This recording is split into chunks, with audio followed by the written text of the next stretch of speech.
मार्च 2025 को mobile phone में record हुई इस वीडियो क्लिप में अपने बॉयफ्रेंड का जन्मदिन मनाते हुए यह लड़की उसे केक खिला रही है। और यही कपल 14 मार्च 2025 को रिकॉर्ड हुई इस वीडियो में जहां दिन में रंगों में डूबे साथ में होली बना रहे हैं, वहीं वो रात में नशे में डूबे हिमाचल के एक क्लब में पार्टी करते नजर आ रहे हैं।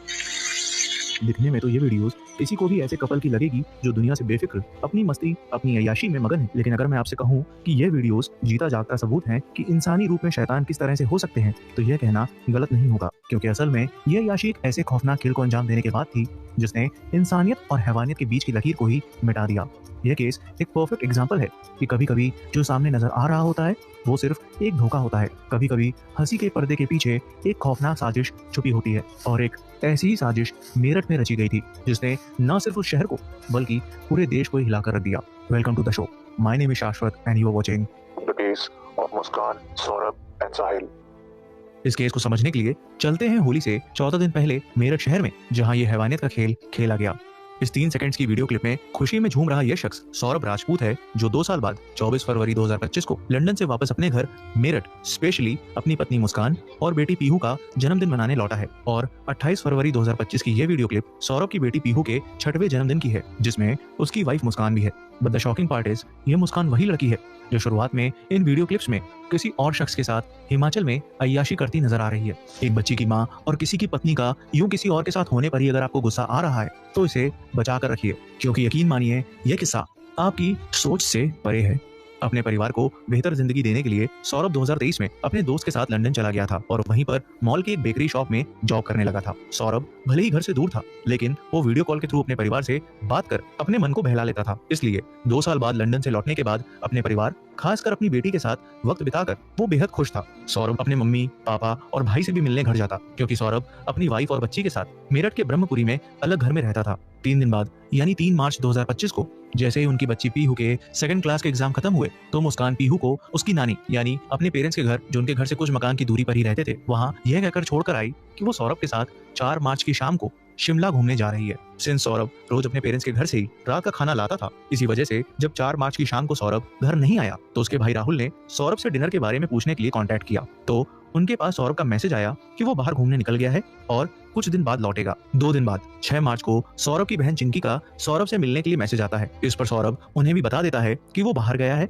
और होली के बाद वापस आएगा। इन दोनों की आपस में व्हाट्सएप के थ्रू ही बात हो रही थी, और इसी बातचीत में चिंकी ने पूछा कि वो अपनी बेटी पीहू को साथ लेकर क्यों नहीं गया। तो सौरभ ने बताया कि वो जहाँ है वहाँ -10 डिग्री सेल्सियस टेम्परेचर है, इसलिए पीहू की तबीयत बिगड़ने का रिस्क था। शिमला मनाली घूमते हुए सौरभ मुस्कान के साथ अपने फोन से फोटोज भी शेयर करता जा रहा था। होली के अगले दिन बहन चिंकी ने सौरभ से मिलने के लिए उसे फिर से पूछा कि वो कब लौटेगा, तो सौरभ का मैसेज आया कि उसे पार्टी में जाना है, इसलिए उसे खुद नहीं पता कि वो कब तक लौटेगा। भाई को मुस्कान के साथ घूमते और खुश देख बहन ने भी कह दिया कि वो आराम से एंजॉय करे। सौरभ की फैमिली में किसी को भी अंदाजा नहीं था कि असलियत में उस ट्रिप में क्या हो रहा था। और सबसे बड़ा सवाल कि अगर मुस्कान सौरभ के साथ हिमाचल में थी तो फिर वो उसी दौरान किसी और शख्स के साथ एक कपल जैसे कैसे वक्त बिता रही थी। सौरभ और मुस्कान ब्रह्मपुरी के जिस घर में रेंट पर रहते थे, वहां के मकान मालिक का मुस्कान के पास कॉल आता है। मकान मालिक को उस घर का रेनोवेशन करवाना था, इसलिए उसने मुस्कान से घर खाली करने को कहा। मुस्कान ने बताया कि वो और सौरभ साथ में वेकेशन पर गए हुए हैं और लौट कर आने पर वो घर खाली कर देंगे। 18 मार्च की दोपहर 12 बजे मुस्कान परेशान हालत में अपनी माँ को कॉल करती है और उनसे अपनी बेटी पीहू से बात करवाने को कहती है। पहले माँ को लगा कि उसे अपनी बेटी की याद आ रही होगी, लेकिन जब मुस्कान से पूछा कि क्या मसला है तो मुस्कान रोने लगती है। उसकी माँ को लगा कि हर घर की तरह मुस्कान और सौरभ के बीच लड़ाई हो गई होगी, इसलिए वो मुस्कान को अपने घर बात करने के लिए बुलाती हैं। मुस्कान हिमाचल से तो वापस आ गई थी, लेकिन वो उस समय अपने माँ के घर नहीं जाती है। सिंस मकान मालिक ने घर खाली करने को कहा था, इसलिए वो सामान शिफ्ट करने के लिए एक लोडर भाड़े पर बुक करती है और सामान ढोने के लिए 2 मजदूरों को बुलाती है। घर के अंदर एक कमरे में नीले रंग का ड्रम रखा होता है, जिसे मुस्कान उन 2 मजदूरों से उठाकर लोडर में रखने को कहती है। वो ड्रम इतना ज्यादा भारी होता है कि कड़ी मशक्कत के बाद भी उठ नहीं रहा था। वक्त ज्यादा लग रहा था, इसलिए काफी देर से बाहर इंतजार कर रहा लोडर ड्राइवर आखिरकार फ्रस्ट्रेशन में वहां से चला जाता है। जब ड्रम टस से मस नहीं होता है तो वो मजदूर मुस्कान से पूछते हैं कि इसमें ऐसा क्या है, जिस पर वो कहती है कि इसमें कबाड़ का सामान है। लेकिन इस बीच उन मजदूरों से गलती से उस ड्रम का ढक्कन खुल जाता है और एक अजीब सी तेज बदबू बाहर आती है। यह बदबू इतनी स्ट्रांग थी कि वहां एक पल को खड़ा होना मुश्किल था, इसलिए वो दोनों मजदूर काम छोड़कर भाग खड़े होते हैं। ये सब होने के बाद उसी दिन यानी 18 मार्च की शाम को मुस्कान अपने पेरेंट्स के घर जाती है, जो उसी मोहल्ले में कुछ ही मकान की दूरी पर रहते थे। मुस्कान को घर अकेले आता देख उसके घर वालों को लगा कि मियाँ बीवी के बीच लड़ाई हुई होगी, इसलिए मुस्कान अकेली आई है। लेकिन जो मुस्कान कहने वाली थी वो सुन के मुस्कान के घर वालों के पैरों तले जमीन खिसक जाती है। मुस्कान फूट फूट कर रोने लगती है और कहती है कि सौरभ अब इस दुनिया में नहीं है। सौरभ को उसके परिवार वालों ने मार डाला है क्योंकि वो सौरभ पर मुझे डिवोर्स देने का प्रेशर डाल रहे थे, पर वो मुझसे इतना प्यार करता था कि वो उन्हें मना कर देता है और इसी कहासुनी में वो सौरभ का कत्ल कर देते हैं। इधर मुस्कान अपने घर में दिल दहलाने वाले खुलासे कर रही होती है कि उधर वो दोनों मजदूर काफी कशमकश के बाद नजदीकी पुलिस चौकी पहुंचते हैं और पूरा किस्सा बताते हैं। एक बंद कमरे में भारी भरकम ड्रम और उसमें से आती बदबू, यह डिस्क्रिप्शन सुन तो आज हर किसी के मन में एक ही डाउट आएगा, और वो तो फिर भी पुलिस ठहरी। पुलिस तुरंत ही सौरभ के घर पहुंचती है और मकान मालिक से घर खुलवा के कमरे के अंदर पहुंच जाती है, जहां उन्हें यह नीला ड्रम मिलता है, जिसे खोलते ही सीमेंट से भरे ड्रम से गंदी बदबू फैलने लगती है। पुलिस को ड्रम की जांच के लिए उसे पोस्टमार्टम हाउस भिजवाना था, लेकिन वो ड्रम इतना भारी होता है कि 10 पुलिस वाले मिलकर उसे घसीट घसीट कर घर से बाहर ले जाते हैं और बड़ी मुश्किल से उसे लोडर में चढ़ाकर पोस्टमार्टम हाउस में उसे कटवाने के लिए भेज देते हैं। ड्रम के अंदर ऊपर तक भरी सीमेंट जम चुकी थी, इसलिए उसे खोलने के लिए पुलिस मैकेनिक को बुलाकर उस ड्रम के टुकड़े करवाती है। मैकेनिक सीमेंट काट ही रहा होता है कि वहां खड़े लोगों के सामने ऐसा मंजर आता है जो उन पुलिस वालों ने कभी देखा नहीं था। सीमेंट के अंदर उन्हें कटा हुआ सर, 2 कटी हथेलियां और अलग अलग टुकड़ों में धड़ मिलता है।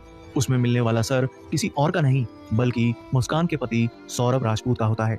वही सौरभ जो कुछ हफ्तों पहले ही अपने परिवार के पास आया था, वही सौरभ जो अपनी बेटी के जन्मदिन पर खुशी से झूम रहा था, वही सौरभ जो अपनी फैमिली के लिए घर से हजारों मील दूर देश में कई सालों से मेहनत कर रहा था। आज उसकी लाश ऐसी हालत में मिलेगी यह किसी ने सोचा ना था, और इससे ज्यादा सोचने को मजबूर कर देगी वो वजह जिसने उसे इस अंजाम तक पहुंचा दिया। इसकी शुरुआत समझने के लिए चलते हैं आज से 9 साल पहले 2016 में।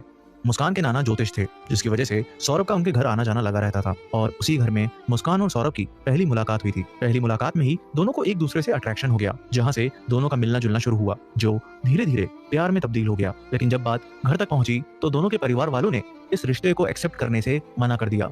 इसलिए सौरभ और मुस्कान ने घर वालों की मर्जी के अगेंस्ट जाकर कोर्ट मैरिज कर ली।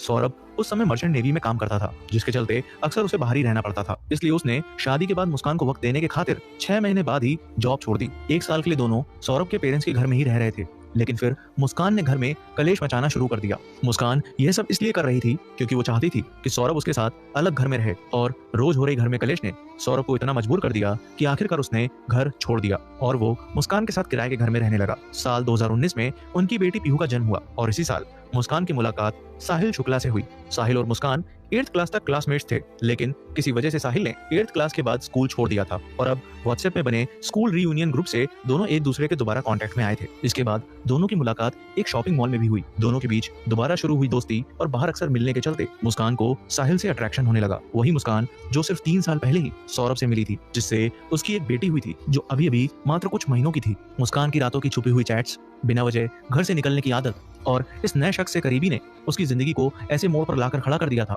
जहां से अब यह किस्सा और भी अंधेरे रास्ते में जाने वाला था। एक पत्नी के साथ साथ एक मां होने के बावजूद मुस्कान ने सारी हदें पार कर दी, क्योंकि अब वो साहिल को अपने घर बुलाने लगी, और यहीं से दोनों का अफेयर शुरू हो गया। और सिर्फ अफेयर ही नहीं, बल्कि दोनों साथ में मिलकर हर तरह का नशा भी करने लगे। साहिल का मुस्कान के घर आना जाना लगातार बढ़ रहा था।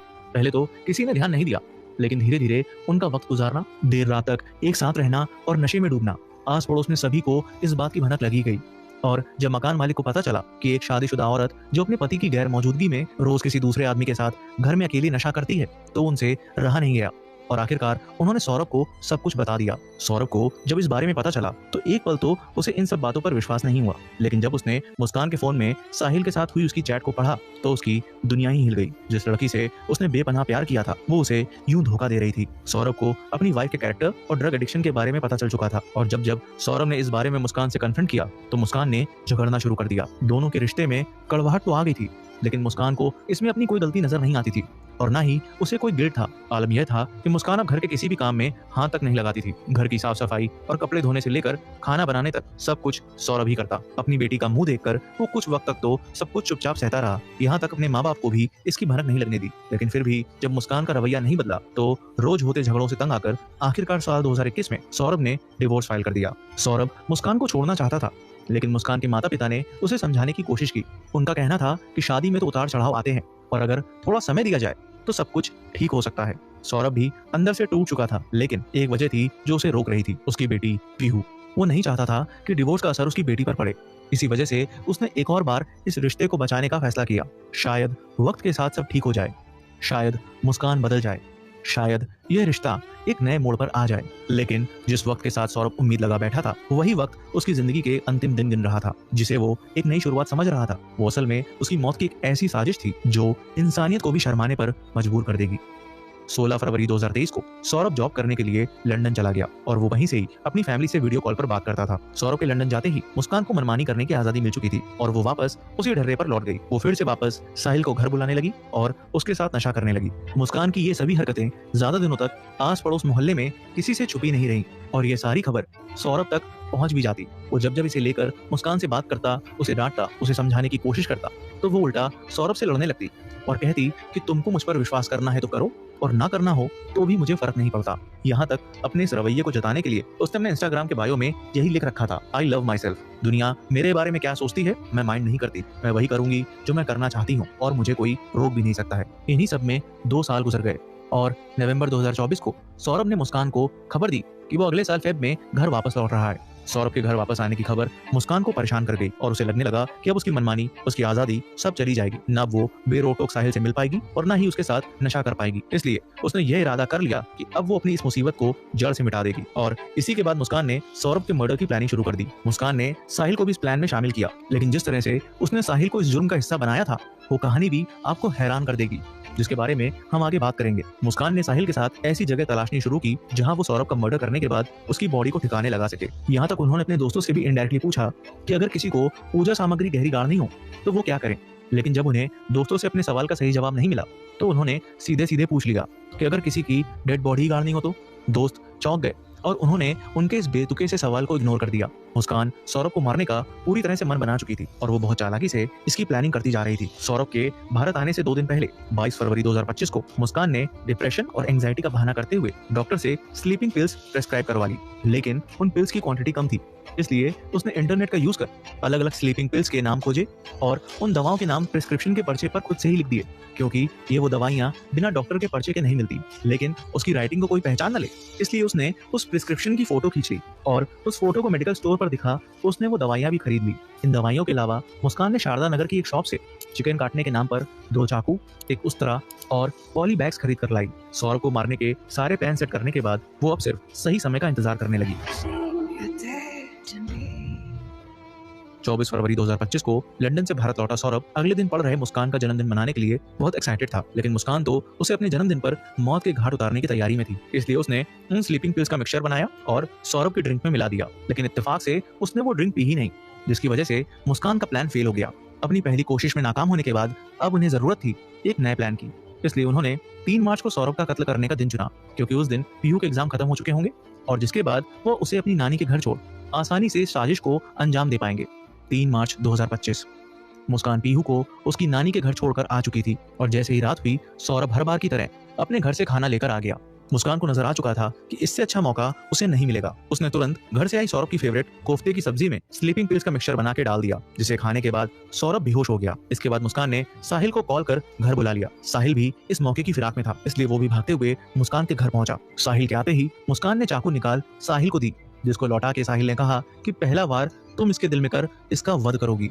आमूमन किसी को मारने के लिए लोग कत्ल, हत्या या मर्डर शब्द का इस्तेमाल करते हैं, पर साहिल ने सौरभ को मारने के लिए वध शब्द का प्रयोग किया और इस शब्द के पीछे की कहानी आपको आगे चलकर पता चलेगी। सौरभ जहां बेहोश हालत में था, वहीं मन में सनक और दिमाग में शैतान पाले साहिल और मुस्कान ने साथ में खंजर पकड़ सौरभ के दिल में उतार दिया। दोनों ने सौरभ के सीने में लगातार 3 वार किए। सौरभ को बेहोशी की दवा भले ही दी गई थी, लेकिन एक्सट्रीम पेन से बॉडी को मिले शॉक ने उसे पार्शियली होश में ला दिया था। यही वजह थी कि उसकी राइट आई खुल गई थी। सौरभ जिस्म पर दी गई हर एक चोट के दर्द को महसूस कर पा रहा था। वो तड़प रहा था, लेकिन बेबस था। लेकिन साहिल और मुस्कान अब जो करने वाले थे वो दिखाएगा कि कैसे लोगों के बीच इंसान के रूप में हैवान घूम रहे थे। साहिल सौरभ की बॉडी को घसीटकर बाथरूम में ले गया। पहले उसने सौरभ का सर धड़ से अलग किया और फिर दोनों कलाइयां काट दी। चाकू से बॉडी के 4 टुकड़े कर एक पॉली बैग में सर और दोनों कलाइयों को भर धड़ को बेड के नीचे स्टोरेज में रख दिया। उसी बेड पर मुस्कान रात को चैन की नींद सोई, जिसके नीचे सौरभ की सर कटी लाश थी ऐसा काम किसी इंसान का तो हो ही नहीं सकता।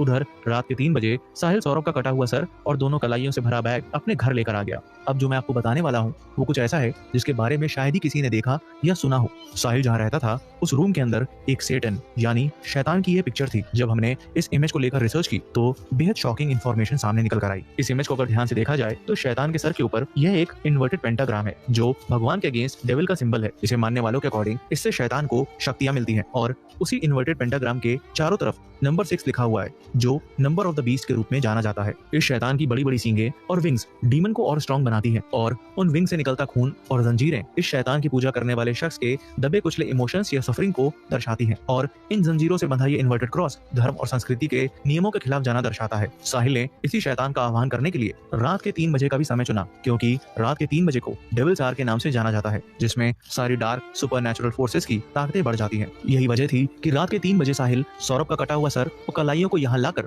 शैतान की उपासना कर रहा था, जिसमें कटा हुआ सर वो शैतान को चढ़ावे के रूप में लाया था और कलाइयों का इस्तेमाल वो इसलिए कर रहा था ताकि सौरभ की हथेली की रेखाओं में बसी किस्मत उसकी जिंदगी में श्राप बन के वापस ना आए। सौरभ की बॉडी को कैसे डिस्पोज करना है इसका प्लान भी वो पहले से ही बना चुके थे। 4 मार्च की सुबह साहिल वही पॉली बैग लेकर वापस मुस्कान के घर आ गया और जैसे ही शॉप खुलने का टाइम हुआ तो मुस्कान सुबह 9 बजे ही ड्रम लेने चली गई और गेहूं रखने के बहाने 1100 रुपए में वो ड्रम लेकर घर आ गई। ड्रम घर पहुंचाने के बाद मुस्कान सीमेंट की बोरी लेने भी खुद ही गई। सभी चीजें इकट्ठा करने के बाद साहिल ने पहले उस ड्रम में सीमेंट का घोल बनाया और फिर सौरभ के सभी बॉडी पार्ट्स को उस घोल में डालकर ड्रम को बंद कर दिया। बॉडी को ड्रम में ठिकाने लगाने के बाद उन्होंने होम डिलीवरी ऐप का यूज कर घर पर 10 किलो ब्लीच मंगवाया और उससे पूरे घर की सफाई कर डाली ताकि कोई सबूत घर में ना रह जाए। कहने को तो दोनों भले ही नशे में डूबे रहते थे पर ऐसे खौफनाक अपराध को दोनों ने बहुत ही शातिर तरीके से अंजाम तक पहुंचाया था। जिस दिन इन्होंने सौरभ की लाश को ठिकाने लगाया था उसी तारीख को यानी 4 मार्च की शाम को 7 बजे सौरभ के ही पैसों से मुस्कान ने 44,000 रुपए की कैब बुक की और साहिल के साथ शिमला मनाली घूमने के लिए निकल गई। 11 मार्च को मुस्कान ने साहिल को सरप्राइज देने के लिए कैब ड्राइवर से केक पर शंकर नाम लिखवा के मंगवाया। भैया आप ना मुझे केक लेके मतलब आप केक ले आना कहीं से भी और कॉल मत करना, मुझे आप मैसेज में बता देना मिला या नहीं, और लाने के बाद ना आप हमारे रूम पे आ जाना और बोलना मेरा ये सामान है इसे रख लो। और साहिल का जन्मदिन बड़ी खुशी से सेलिब्रेट किया। फिर कसौल जाके नशे में डूबकर 14 मार्च को होली खेली। मुस्कान और साहिल सौरभ के ही पैसों से 3 दिन शिमला, 3 दिन मनाली और 6 दिन कसौल में रुक वहाँ घूमते फिरते नशा और पार्टियां करते। दोनों ने इंसानियत को शर्मिंदा कर दिया था। मुस्कान एक पत्नी के नाम पर कलंक थी। अपने पति की बेरहमी से हत्या करने के बाद मुस्कान को एक पल का भी दुख नहीं था। उल्टा ये मुस्कुरा के हंस के पूरी बेशर्मी से अय्याशियां कर रही थी। अब सवाल ये था कि जब सौरभ इस दुनिया में था ही नहीं तो फिर मुस्कान सौरभ के साथ मनाली घूमने की फोटोज कैसे अपलोड कर रही थी और आखिर सौरभ की बहन और भाई से व्हाट्सएप पर चैट कौन कर रहा था। दरअसल ये सारी चीजें मुस्कान के प्लान का हिस्सा थी क्योंकि वो जानती थी कि सौरभ और उसकी फैमिली के बीच बहुत दूरियां हैं जिसका मुस्कान ने पूरी तरह फायदा उठाया। सौरभ को मारने के बाद मुस्कान ने उसका फोन अपने पास रख लिया था और वो उसके फोन को ऑन कर अपने साथ हर जगह लेकर घूम रही थी। वो सौरभ की फैमिली से सिर्फ मैसेज के थ्रू ही बात कर रही थी और अगर सौरभ की फैमिली से कोई कॉल भी करता तो वो कॉल को काट कुछ बहाना बना मैसेज से ही बात करती। उसने सौरभ के फोन से उसकी और सौरभ की पुरानी फोटो शेयर कर दी जिसमें वो उसके साथ कश्मीर गई थी ताकि सबको लगे कि दोनों साथ में हैं और हिमाचल गए हैं और अगर इन केस कोई लोकेशन चेक भी करता है तो भी किसी को शक नहीं होगा। मुस्कान बहुत होशियारी से हर एक कदम फूक फूक कर रख रही थी और उसका प्लान सक्सेसफुल भी हो रहा था।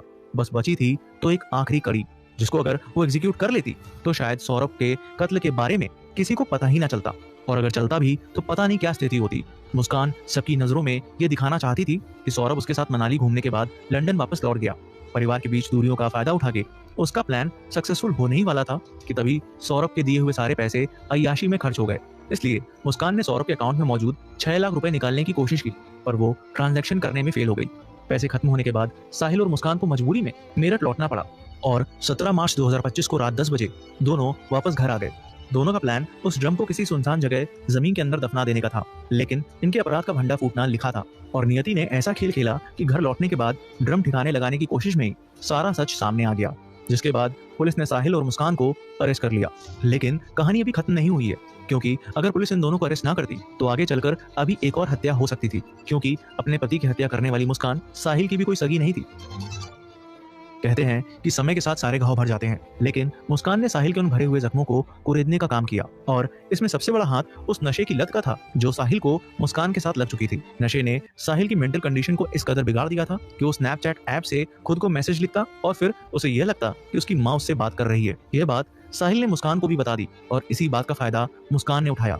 मुस्कान ने अपने भाई के नाम पर सिम लिया और उसी नंबर से स्नैपचैट पर अकाउंट बनाया। फिर साहिल के नंबर पर उसकी गुजरी हुई माँ बनकर मैसेज किया और साहिल को कन्विंस करना शुरू किया कि उसकी माँ का पुनर्जन्म हुआ है और वो अब उससे सीधे मैसेज के थ्रू बात कर रही है। लेकिन यह सब मुस्कान इसलिए नहीं कर रही थी कि वो साहिल को अच्छा महसूस करवाना चाहती थी, बल्कि उसके माइंड में कुछ और ही चल रहा था। साहिल की माँ बनके मुस्कान साहिल को मैसेज लिखती है कि मुस्कान बहुत अच्छी लड़की है, तुम्हारा ख्याल रखेगी, तुमको खुश रखेगी, कभी उसको धोखा मत देना, दुख मत देना और जो वो कहे उसको पूरी तरह से मानना। इस तरह से मुस्कान ने टोटल 136 मैसेजेस स्नैपचैट पर साहिल को भेजे। माँ की कही हर बात साहिल के लिए पत्थर की लकीर थी। वो मुस्कान पर पहले से फिदा तो था ही, पर अब वो उसकी हर बात को पूरी तरह से मान भी रहा था। साहिल मान बैठा था कि वो शादी करेगा तो सिर्फ मुस्कान से ही। नशे की लत के साथ साहिल का इंटरेस्ट तंत्र मंत्र में भी बढ़ने लगा। शायद उसने इसे एक जरिया बनाया होगा अपनी गुजरी हुई माँ से जुड़ने का, और उसकी इन सभी हरकतों को बढ़ावा देने का काम मुस्कान ने भी किया था। मुस्कान और साहिल के बीच नजदीकियां बढ़ ही रही थी, लेकिन धीरे धीरे मुस्कान ने अपना रंग दिखाना शुरू कर दिया। वो उस चैट के जरिए साहिल को कंट्रोल करने लगी और मुस्कान ने साहिल को उसकी माँ बनके टेक्स्ट किया कि सौरभ का वध मुस्कान करेगी। यानी मुस्कान खुद चाहती थी कि वो अपने हाथों से सौरभ को मौत के घाट उतारे। साहिल को भी लग गया कि सौरभ को मारने के बाद मुस्कान सिर्फ उसकी होगी और उन्हें रोकने के लिए भी कोई नहीं होगा, और इस बहकावे में आकर वो भी सौरभ की हत्या की साजिश में शामिल हो गया। यहाँ मुस्कान ने वध शब्द का इस्तेमाल सौरभ के मर्डर को जस्टिफाई करने के लिए और उसके सर को शैतान के आगे चढ़ावे पर चढ़ाने के लिए किया था, क्योंकि वध शब्द का प्रयोग तब किया जाता है जब न्याय के लिए किसी दुष्ट या पापी का अंत किया जाए। सौरभ की हत्या से यह केस यहाँ एंड नहीं हुआ, क्योंकि मुस्कान ने खुद बताया कि उसे सिर्फ साहिल की कंपनी पसंद थी, पर वो साहिल से शादी नहीं करने वाली थी, जबकि साहिल मुस्कान से प्यार कर बैठा था और उससे शादी करना चाहता था। इसलिए ये कोई बड़ी बात नहीं कि मुस्कान की जिंदगी में अगर कोई और शख्स आता तो वो साहिल को भी अपने रास्ते से हटा देती। इसने एक पल को भी नहीं सोचा कि वो अपनी ही बेटी को अनाथ बनाने में लगी है, जिसके भविष्य के लिए उसके पिता ने सब कुछ बर्दाश्त कर इस धोखेबाज औरत की गलतियों को भुला अपने रिश्ते को एक और मौका दिया। साहिल भी इस गुनाह में बराबर का दोषी है और किसी भी कीमत में उसको मुस्कान से कम नहीं ठहराया जा सकता। साहिल ये जानते हुए कि मुस्कान शादीशुदा है, उसकी एक बेटी भी है, उसने फिर भी मुस्कान से रिलेशन बनाए। अपने नशे और हवस की लत में उसने कितनों की जिंदगी बर्बाद कर दी। माना कि माँ का जिंदगी में ना होना एक बहुत बड़ा श्राप होता है, लेकिन यह श्राप एक जिम्मेदारी भी देता है कि आप खुद को और अपनी जिंदगी को इतना बेहतर बनाओ कि आपकी माँ का नाम रोशन हो सके। लेकिन साहिल ने तो इसकी आड़ लेकर अपनी जिंदगी में नशे के साथ साथ तंत्र मंत्र को भी जोड़ दिया और फिर ऐसे शख्स को अपनी जिंदगी में लेकर आ गया जिसने उसके इस पागलपन का इस्तेमाल ऐसे घिनौने अपराध को अंजाम देने के लिए किया। एक ऐसा अपराध कि जो माँ बाप अपनी बेटी के लिए दुनिया से लड़ने को तैयार होते हैं, वही आज अपनी बेटी के लिए फांसी की मांग कर रहे हैं। लेकिन अगर लॉ की बात की जाए तो मुस्कान का केस लड़ने की इच्छा जाहिर करने वाले लॉयर ने कुछ ऐसा कहा जिसे सुन ना सिर्फ आपको गुस्सा आएगा बल्कि दुख भी होगा। पूरे देश का जिसने भी इसके केस को सुना, हर कोई वो मुस्कान और उसके प्रेमी साहिल की फांसी की सजा की मांग कर रहे हैं, और आप उनका केस लड़ने की बात कर रहे हैं, वो भी फ्री में। नहीं, फांसी नहीं होगी। सीआरपीसी में प्रोविजन है, कानून में ये प्रोविजन है, महिलाओं को कानून में रियायत दी जाती है। डायरेक्ट एविडेंस कोई नहीं है, ये कोई गवाह नहीं है कि इन दोनों ने हमारे सामने उसे मारा है। फिलहाल मुस्कान और साहिल पर बीएनएस के सेक्शन 103, 105, 238 एंड 61 के तहत केस दर्ज किया गया है, लेकिन कानून इन्हें क्या सजा सुनाएगा यह तो वक्त ही बताएगा।